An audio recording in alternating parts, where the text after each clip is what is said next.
All right, Shalom. Before I start, I'm going to give all praises to Yahweh, Bahashim, Yahweh Shai, Bahashim, Ruchach Kodash. Give honors to the elders and apostles of Great Millstone. Peace, blessings, and salutations to all the elect Akim, Wa Akwath, learning and teaching truth and sincerity. This is going to be another video. We're going to be dealing with two videos from this new channel that I've recently found called The Root. All right, and they seem to be going into a lot of history, you know, focused on so-called African Americans, if you will, which ultimately, you know, rolls over to all the tribes, the 12 tribes of the nation of Israel. The first one, it says how the crack era changed Black America forever. The second video, racial segregation and concentrated poverty, the history of housing. It's probably going to say the history of housing in America. We'll start with this. Frankenmuth has history of housing in Black America right there. All right, so what these two videos are going to show you, because the Christian apologists don't have an answer for this. All right, some of our scoffers and our detractors who believe that we're not the Israelites, who want to say that we're just angry for no reason, we're just lazy. This country, America, and the so-called white people who control it, have purposely put us in a position to where we are in a low degree. Now, yes, you can't, you know, you have the saying, you can lead a horse to water, but you can't make it drink. Our people are not without guilt. All right, because no one has to pick up the crack rock and nobody has to pick up the pistol and has to go out and commit these crimes. But you are a product of your environment. You get to argue of nature versus nurture, and it's a little bit of both. All right, when you put death, poverty, murder, and a negative mentality in a person's face from the point of inception, more than likely that's what they're going to grow up involving themselves in. All right, we didn't just wake up and become hood and thug niggas. Right out of slavery, we had a very strong family unit. Family unit. All right, America and white people purposely broke us down and have put us in this state on purpose, and then point and blame the finger at us at the same damn time. All right, and this goes to show you he is the biblical Esau and we are the biblical Israelites. Right here, Isaiah 42 and 22. It says, but this is a people robbed and spoiled. What were we robbed of? Our heritage, all right, our land, everything, all right, and spoiled. They are all of them snared in holes, and they are hid in prison houses. They are for a prey. Literally, we fill up the majority of the prisons, and what does a predator do with its prey? It hunts it and kills it. We're the ones predominantly getting killed out here in these streets, especially by so-called white uniformed policemen, Edomites. All right, it says, and none delivereth for a spoil, and none saith restore. This is our current condition. What group of people does this fit on the planet Earth? Wide scale, all right, wherever they go. The Israelites, the so-called Negroes, Latinos, and Native Americans, wherever we go, we have everything taken from us, and we're at the mercy of the people who rule over us, and nobody is helping restore us. We don't have our own country. We don't have our own anything. Everything that we dive into is controlled and operated and ruled over by the so-called white man. That is facts, B. Now let's let this play. The story of what housing and other living conditions look like for many Black Americans is pretty bleak, and that's by design. That's by design. In addition to artists cataloging their very personal experiences, it's been proven that the modern phenomenon of concentrated Black poverty was an intentional government-sponsored institution.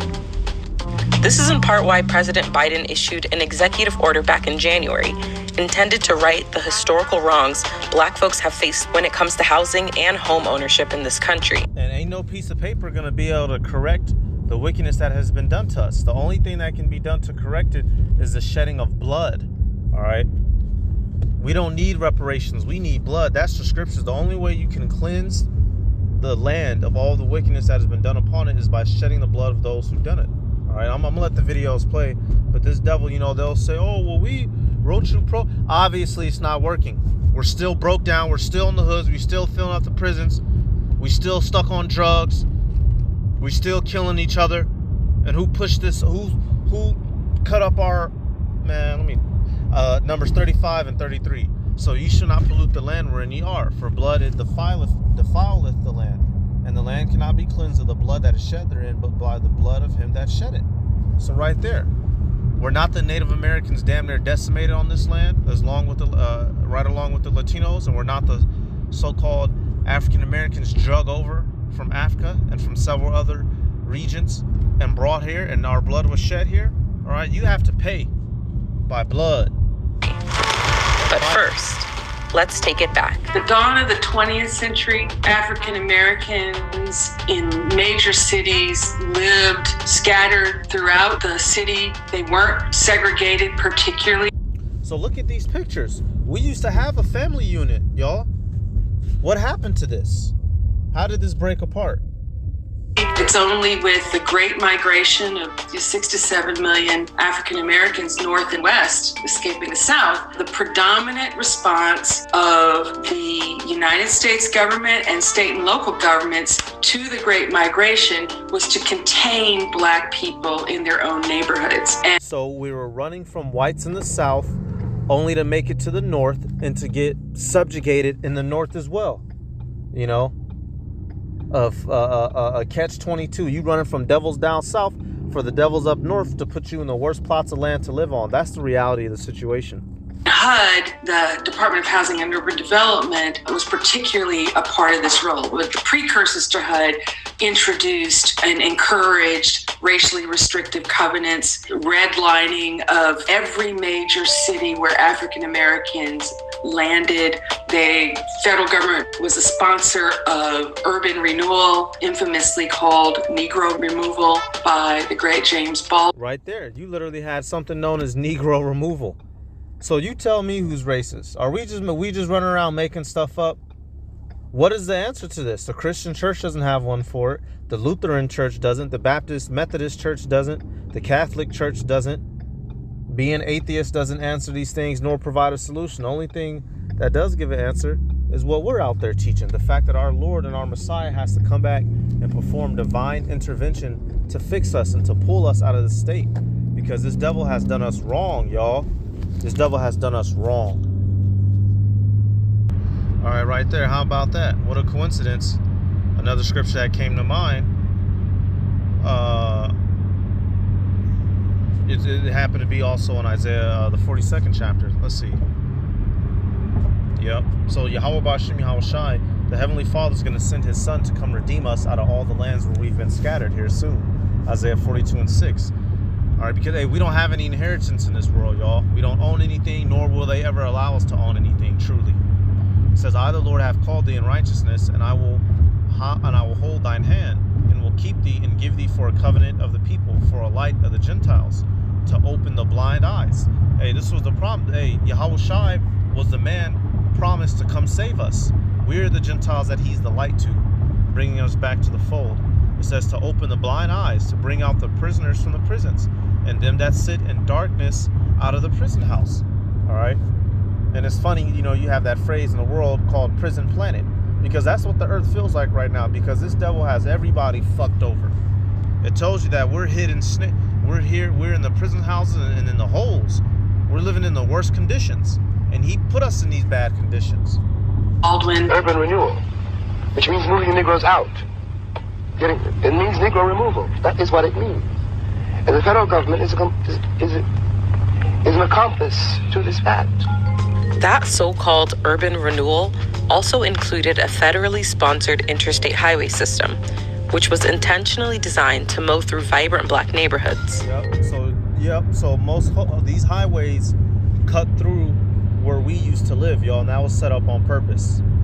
So let's fast forward because I got to get to the other video. 8 out of 10 Black people would have had to move in order to be evenly integrated within metropolitan areas. Half of Black people who live in metropolitan areas still live in neighborhoods of high segregation. So we've had modest improvement, but segregation persists. And economic segregation has spiked since 1970. So not only are we segregated in housing where we live, but we're segregated economically, meaning what? We don't get the same type of vehicle loans. We don't get the same type of bank loans. I know that for a fact. I got a guy I work with whenever he goes to buy stuff, because he's a businessman, he'll send his white friend to go buy shit because they'll give his Edomite friend a better price, literally. And he tested it. He sent his Edomite friend, his wife, and then he went himself, and either his wife or his Edomite friend will get a better deal. So we're not making things up. This country purposely stacks things against us. And then, like, called American Dream is only working for a relatively small slice of the population that can afford to buy their way into what I call gold. I had to say, because of the slow execution of George Floyd, to the realities. So not only do you have us living in the worst places, you make sure we stay fucked up physically and psychologically in these places. All right, who did this, man? And that's why you devils have to suffer, man. Let me get that in Isaiah. You have to. You've gone around doing nothing but evil. You ain't gonna get away clean. Isaiah 33:1. Woe to thee that spoilest. What does it mean when you spoil somebody? You come in and you degrade them from their estate.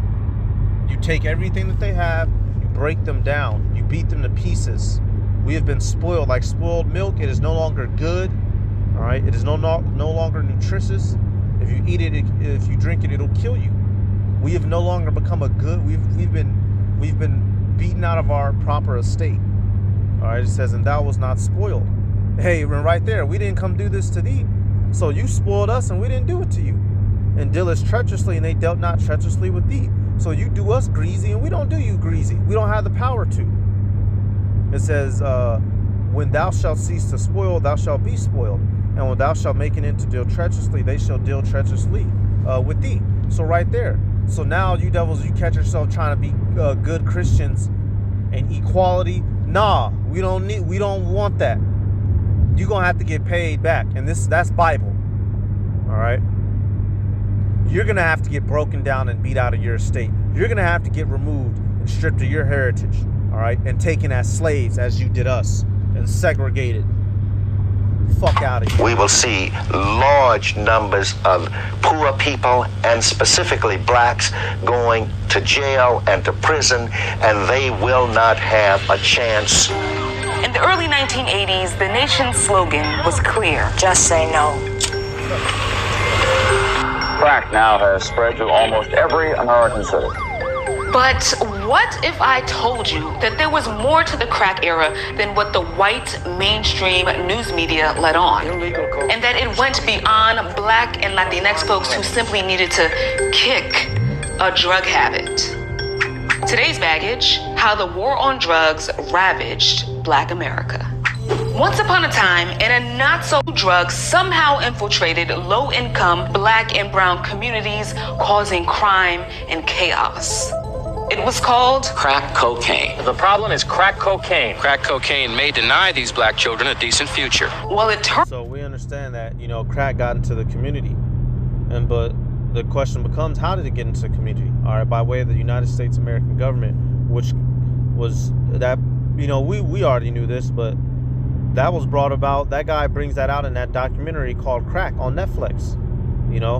So the government purposely flooded our communities with drugs to fuck us up, so at the same time they can arrest us and incriminate us. That is a fact, pure fact, for you scoffers.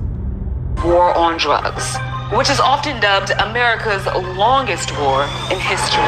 Please search for! The federal government first banned the recreational use of a substance, opium, in the early 1900s.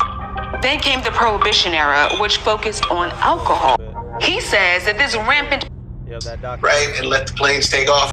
The poverty rate grew faster in the first 3 years of Reagan's presidency than in any other time since the 1950s. Meanwhile, in another part of the world, the United States was funding an illegal war in Nicaragua, and drug smugglers were sending cocaine to the U.S. on U.S. planes. Yep. Somehow, So the United States government allowed drugs to come in exchange for money. They were funding the Contras, all right, down there in Nicaragua. They were funding that rebellion, and then things backfired a little bit. This is a true fact. This is facts. This isn't conspiracy theory. This isn't us being bigoted and bringing out lies. This literally happened. That's why we're fucked up, all right? Hey, ultimately our people partake in it. So like I said, if motherfucker they didn't have to go and grab it and make use of the drugs and guns. But when you have all these things in your face and you're a little baby and you don't know no better, what most likely you're going to lean towards? But then at the same time, they point the finger at us, which is why you have a scripture like this, Zechariah 11:5. All right, this guy, he throws rocks and he hides his hand. Zechariah 11:5, whose possessors slay them and hold themselves not guilty, and they that sell them say, blessed be the Lord, for I am rich, and their own shepherds pity them not. Right there. So here it is. You sold us, you took us, you traded with us as slaves, and then you kill us. And we're not guilty. Oh, it wasn't my fault. You clearly on camera blew the back of a guy's head off because a traffic violation. He didn't stop at the stop sign. You talk to him, y'all get to arguing. You tell him to shut up and start trying to wrestle him. He tried to defend himself as a man can. Hey, and we understand we're in this captivity, so agree with law enforcement. Don't give them any trouble. But it is a very natural human emotion for when another motherfucker tries to physically alter your persons, that you try to prevent them from physically altering your persons. That is a natural emotion and reaction. But we get killed all the day long. All the day long. And to make matters worse, our own people who live a little bit better of a lifestyle, they don't care. Our own so-called leaders, they don't give a fuck. The Jesse Jacksons and all that, they make money off of all that suffering, which is why they always show up when a nigga gets smoked. United States officials had no clue. Whether the United States actually loaded up the planes with cocaine, or whether they just kind of... And of course they fucking knew. You got soldiers right there walking because they fucking knew.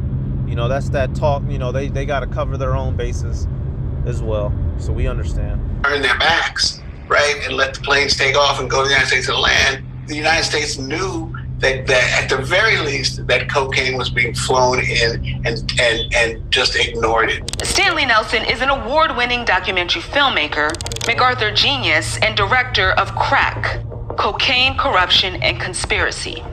He says that this rampant poverty and international scandal, which caused cocaine to flood the United States, was the backdrop in which the crack era took off. The crack era seemed to come out of nowhere, somewhere in the early 80s. All of a sudden, everywhere in Harlem, people would be out on the street selling and using crack.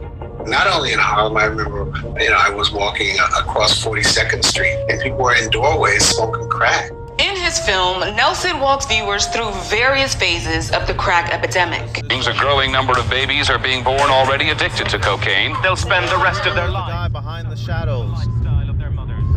All right, the so-called white man. He's always involved, and at the same time, he'll get on the news and make fun of us. The media played a huge part in making the public feel that crack was really the real threat, and that treatment wasn't the answer, but jail. And the federal government's response to the war on drugs was clear. Lock them up and throw away the key. They could come up with a new drug tomorrow, and we're going to go out there and do the same thing we're doing today. We ain't going to stop. While chemically, powder cocaine, which was often used by white people, and crack cocaine, which was more accessible and believed to be used by black people, are practically the same. If you're caught using or selling either drug, the law says otherwise. During the crack era, the sentencing disparity was crazy. The rule was 100 to 1. So 5 grams of crack would land you with a 5-year mandatory minimum. But it would take 500 grams of cocaine to get the same sentence. Now, here's the kicker. Black people made up 82% of the folks convicted for federal crack and cocaine offenses, but only 30% of crack users. 62% of people convicted for crack offenses were persons. So showing you, man, hey, look, man, when these Edomites get to talking, y'all, honestly, it's just in one ear, out the other. Whenever Edomite, I just be looking them in their face like, when it's that time, bitch, you better not be in front of me. That's how I let them talk, do what your boss tell you. But these devils are pure wicked, man. They're fucking liars and they're demons. And this is the facts of America. This is why our communities are fucked up. We didn't stand a chance in this country. They put us in the worst spots. Make sure we stay fucked up with drugs. Flood us with rap music. All right. They promote the, hip hop culture, sports, all that. That's your only way out. We didn't stand a chance here. And he's the orchestrator of that. All right, so we'll go to James. We'll get 2 scriptures out of James. Here it is, the same crime he does, he gets less to no time for. We do it, we through. All right, and I'm not justifying doing criminality, but you understand what I'm saying. James 2:3, and ye have respect to him that weareth the gay clothing, and say to him, sit thou here in a good place, and say to the poor, stand thou there, or sit here under my footstool. And that's exactly what they do. The rich, all right, because Esau Edom is the rich in this world. He gets, he gets the good stuff, good shit. While we get the worst. And what's the worst? Usually death or jail. And while he gets some, he don't get nothing. But it's all good, because you go down to James 2:13. It says, for he shall have judgment without mercy that hath showed no mercy, and mercy rejoiceth against judgment. Spot on. And I can't wait. So y'all gonna get it, and y'all gonna fucking get it. All right, and you're gonna get it for a bad long time. Bad to you, good to us. You devils are responsible for this so-called, the black Americans, our condition. You want to say all this all about us? Oh, we're crazy and deranged, this or that. Well, you're the cause of that. You allowed all this to happen to us. You put us in the worst places possible. Do any of you think you could do better? Do any of you people think if you were in our shoes, you could do any fucking better? All right? So hey, I'm going to give all praises to Yahweh, Bahashim, Yahweh Shai, Bahashim, Rakah Kodash. Double honors to the elders and apostles of Great Millstone. Peace, blessings, and salutations to all the Akim, Wa'akwath, learning and teaching the truth and sincerity. I'm going to say shalom.